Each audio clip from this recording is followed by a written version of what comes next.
Most people believe ignoring emotions makes them disappear. But in reality, ignored emotions don't fade. They wait, and often they come back stronger. Emotions are not problems that the mind creates by mistake.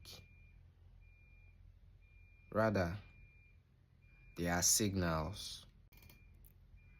You can describe it as the brain's way of letting you know about something that is inside or outside of you that requires attention. But many people grow up learning something different. They learn that emotions are distractions. They learn that emotions are weakness. And they learn that the best way to function is to push emotions aside and continue moving. And this is where emotional suppression begins. For example, you found yourself in a situation that pushes your emotions towards crying, but because you learned while growing up that men don't cry, or that tears signifies weakness, you use that as a reason to distract yourself from feeling how you feel, therefore suppressing your emotion.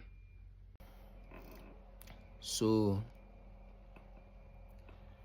emotional suppression happens when you feel something but decide not to acknowledge it. You might distract yourself. You might convince yourself that you are fine. You might try avoiding situations that trigger the feeling.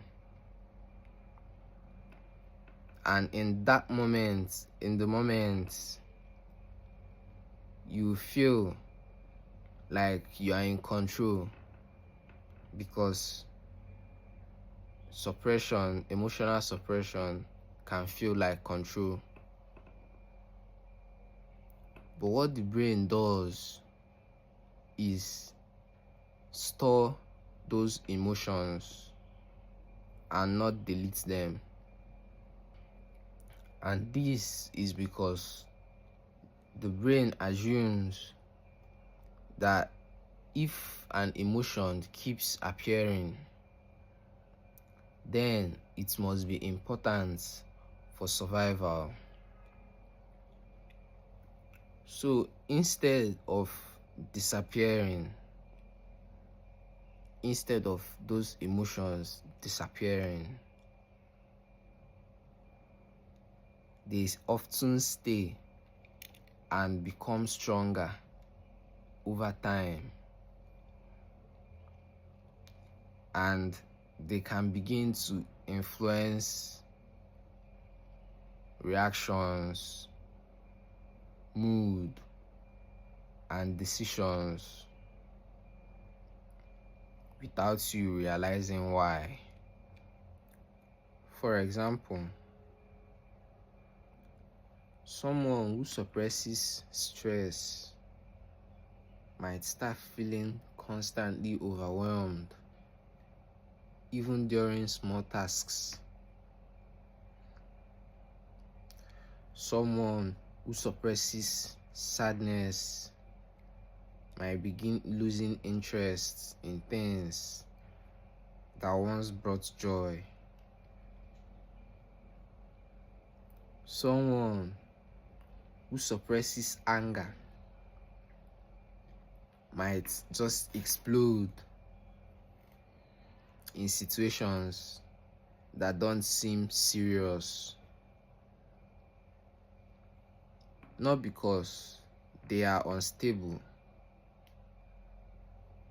but because emotions that are yet to be processed often finds another way to be expressed.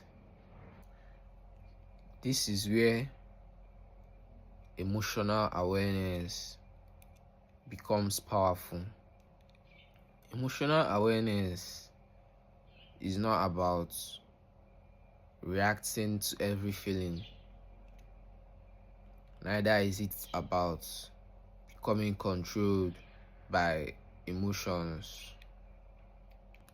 Rather, it is about recognizing what you feel without judgment and allowing yourself to understand it. When you become aware of emotions, you give the brain something it is constantly searching for: clarity.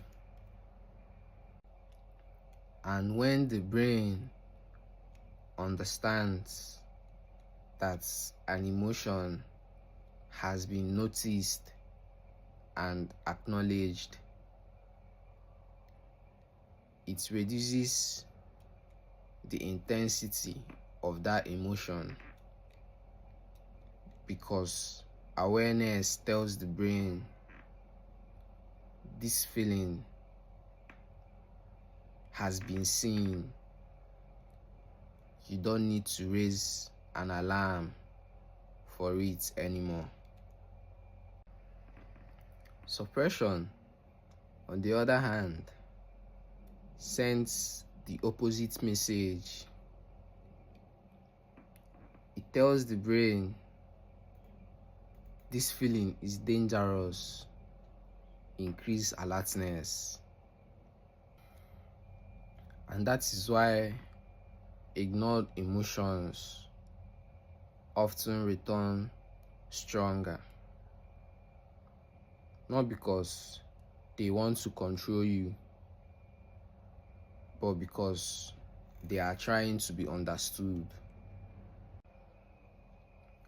Learning emotional awareness does not mean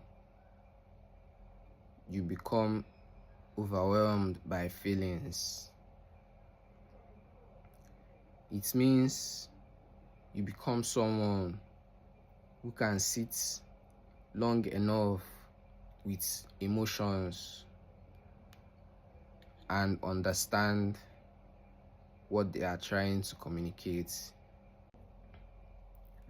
And often, understanding reduces emotional pressure more than avoidance ever could.